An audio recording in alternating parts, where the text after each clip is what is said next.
ಸಿದ್ದರಾಮಯ್ಯನವರು ಯಾವ ಸ್ವತಂತ್ರದಲ್ಲಿ ಹೋರಾಟ ಮಾಡಿದ್ರು? ಫಸ್ಟ್ ಸಿದ್ದರಾಮಯ್ಯನವರು ಹೇಳ್ಬೇಕು, ನಾನು ಇಂಥ ಸ್ವಾತಂತ್ರ್ಯ ಸಂಗ್ರಾಮದಲ್ಲಿ ನಾನು ಜೈಲಿಗೆ ಹೋಗಿದ್ದೆ,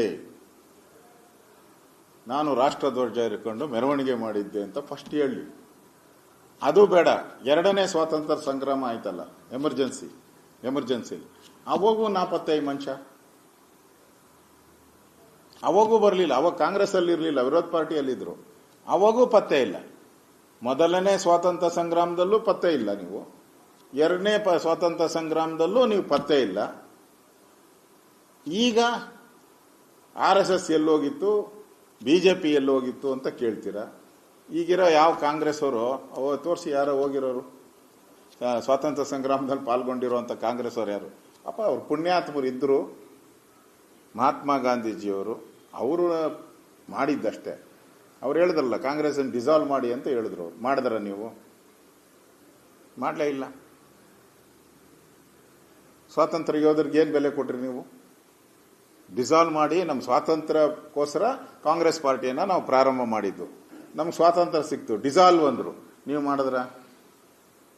ಕಾಂಗ್ರೆಸ್ ಪಾರ್ಟಿ ಹೆಸರು ಹೇಳಕ್ಕೆ ಈಗಿರುವಂತ ಕಾಂಗ್ರೆಸ್ ಡೂಪ್ಲಿಕೇಟ್ ಕಾಂಗ್ರೆಸ್. ಈಗಿರೋದು ಇಂದಿರಾ ಗಾಂಧಿ, ಸೋನಿಯಾ ಗಾಂಧಿ, ರಾಹುಲ್ ಗಾಂಧಿ ಕಾಂಗ್ರೆಸ್. ಹಳೆ ಕಾಂಗ್ರೆಸ್ಗೂ ಈ ಕಾಂಗ್ರೆಸ್ಗೂ ಏನು ಸಂಬಂಧ ಇಲ್ಲ. ಓಕೆ,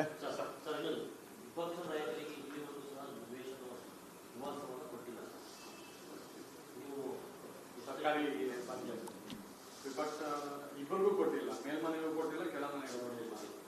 ನೀವು ಪತ್ರದ ಮೇಲೆ ಪತ್ರ ಬರೀತಿದ್ದೀರಾ ಅಂದ್ರೆ ವಿಪಕ್ಷ ನಾಯಕರನ್ನು ಅವರು ಸರ್ಕಾರ ಸರಿಯಾಗಿ ಪರಿಗಣಿಸ್ತಾ ಇಲ್ವಾ? ಅವರು ಈಗ ಡ್ಯಾಮ್ ಯಾವುದು? ಸಿಂಗನೂರು ಡ್ಯಾಮ್ ಶಿವಮೊಗ್ಗದಲ್ಲಿ, ಸಿಗಂದೂರು ದೇವಸ್ಥಾನ ಅಲ್ಲೇ ಇದೆ. ಸಿಗಂದೂರು ಪತ್ರ ಬರೆದ್ರು, ಏನು ಪ್ರೋಟೋಕಾಲ್ ಮೇಂಟೈನ್ ಆಗಿಲ್ಲ ಅಂತ. ನಾನು ನನ್ನ ಪ್ರೋಟೋಕಾಲ್ ಪ್ರಕಾರನೇ ನಾನು ಅರ್ಜಿ ಕೊಟ್ಟಿದ್ದೀನಿ, 5 ಅರ್ಜಿ ಕೊಟ್ಟಿದ್ದೀನಿ. 6 ಪತ್ರಗಳನ್ನ ಒಂದಾದ ಮೇಲೆ ಒಂದು ಕಂಟಿನ್ಯೂಸ್ ಆಗಿ ಬರ್ದಿದ್ದೀನಿ, 6 ಪತ್ರ. ಇದೇ ಸಿದ್ದರಾಮಯ್ಯನವರು ವಿರೋಧ ಪಕ್ಷ ನಾಯಕ ಇದ್ದಾಗ ನಾನು ಮಂತ್ರಿ ಇದ್ದೆ. ಆ ಸಂದರ್ಭದಲ್ಲಿ ನನಗೆ ಇದೇ ಮನೆ ಬೇಕು. ನಾನು ಹೇಳಿದೆ, ಇಲ್ಲ ಸರ್ 7 ಕ್ವಾರ್ಟರ್ಸ್ ತಗೊಳ್ಳಿ, ಇಲ್ಲ ಮುನ್ರಡ್ಡಿ ಪಾಳ್ಯದಲ್ಲಿ ಇರೋ ತಗೊಳ್ಳಿ ಎಂದೆ.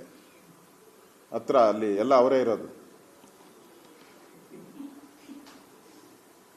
No no no no no no no ಅಂದ್ರು. ಕೊನೆಗೆ ಅವ್ರು ಕೇಳಿದ್ದೆ ನಾವು ಕೊಟ್ರಿ. ಆಕ್ಚುಲಿ ಕಾಗೇರಿ ಅವ್ರಿಗೆ ಅದು ಅಲಾಟ್ ಆಗಿತ್ತು, ಸ್ಪೀಕರ್ ಅವ್ರಿಗೆ. ನನಗೆ ಇಲ್ಲಿ ವೆಸ್ಟ್ ಎಂಡ್ ಹತ್ರ ನನಗೆ ಅಲಾಟ್ ಆಗಿತ್ತು.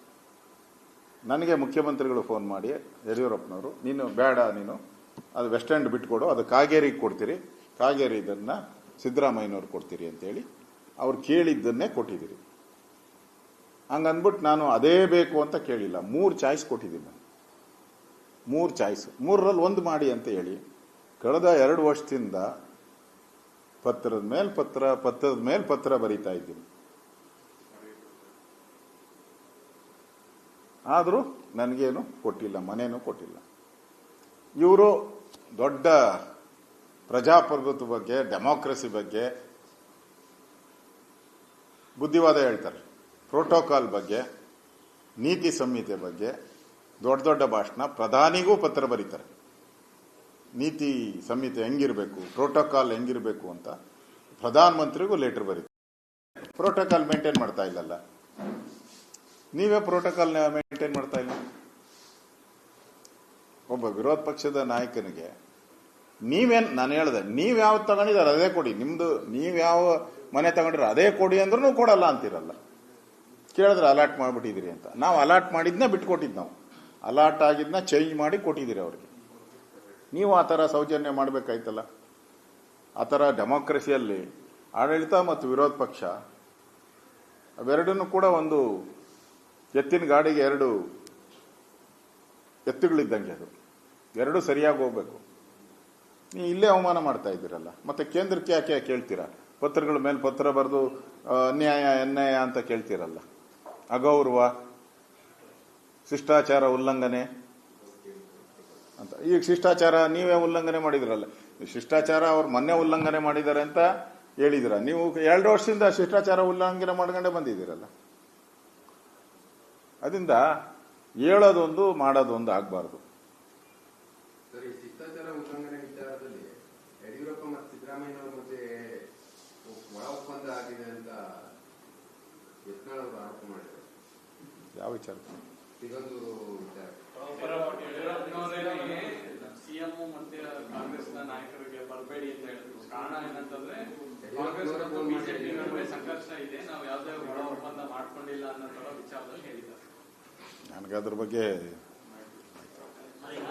ಮುಂದೆ ಅಧಿವೇಶನ ಬರ್ತಾ ಇದೆ. ಆಗ ನಿಮ್ಮ ನಿವಾಸಕ್ಕೆ ಸಂಬಂಧಪಟ್ಟಂತೆ ವಿಪಕ್ಷ ನಾಯಕರಿಗೆ ಒಂದು ನಿರ್ದಿಷ್ಟವಾಗಿ ಮೀಸಲು ಇರಬೇಕು ಒಂದು ನಿವಾಸವನ್ನು ಡಿಮ್ಯಾಂಡ್ ಮಾಡ್ತಾರೆ. ಯಾಕಂದ್ರೆ ಈಗ ಸಿಎಂಗೆ ಮೀಸಲು ಇರ್ತದೆ ಕಾವೇರಿ, ಅದೇ ರೀತಿ ವಿಪಕ್ಷ ನಾಯಕರು ಸಹ ಇರಬೇಕು ಅಂತ.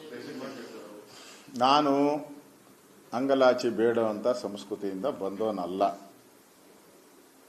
ಕೊಡ್ಲಿಲ್ಲ ಅಂದ್ರೆ ಮುಂದೆ ಅವರಿಗೆ ಇದೇ ಪನಿಷ್ಮೆಂಟ್ ಕಾದದ್ದು. ನೆಕ್ಸ್ಟ್ ಅವರು ವಿರೋಧ ಪಕ್ಷವಾಗಿ ಬರಲೇಬೇಕಲ್ಲ. ಯಾಕಂದ್ರೆ 30 ವರ್ಷದಿಂದ ಯಾರು ಕಂಟಿನ್ಯೂಸ್ ಗೌರ್ಮೆಂಟ್ ಮಾಡಿದವರು ಇಲ್ಲೇ ಇಲ್ಲ. ಕಂಟಿನ್ಯೂಸ್ ಚೇಂಜ್ ಆಗ್ತಾನೆ ಇದೆ. ಮುಂದೆ ಬಂದಾಗ ಅವ್ರಿಗೂ ಇದೇ ಸ್ಥಿತಿನೇ. ಅವ್ರಿಗೂ ಮನೆಲೆಸ್, ಹೋಮ್ಲೆಸ್, ಹೋಮ್ಲೆಸ್ಸೇ ಅವ್ರಿಗೂ.